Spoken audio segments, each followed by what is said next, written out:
Happy birthday to you ji. Cake शेक है तो फिर बुलाओ जी।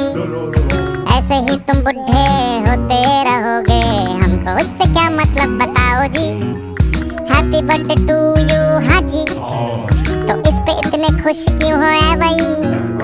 तुम तो बरसों पहले ही निकल चुके हो, तो बर्थडे वाला नाटक ये क्यों है भाई? कैंडल शैंडल फूंक से बुझा के, बेसुरों की भीड़ फालतू में लगवा के, बर्थडे वाला सॉन्ग जोर जोर से गवाते हो, हमसे ताली शाली का हजामत करवाते हो। ये सब नौटंकी फिर भी चलो झेल लें, केक शेक और स्टार्टर्स भर भर के आए प्लेट में, घर जाके फिर से डिनर न मंगवाना हो, चूहे ना दौड़े पेट में रात के पौने दो। Happy birthday to you ji.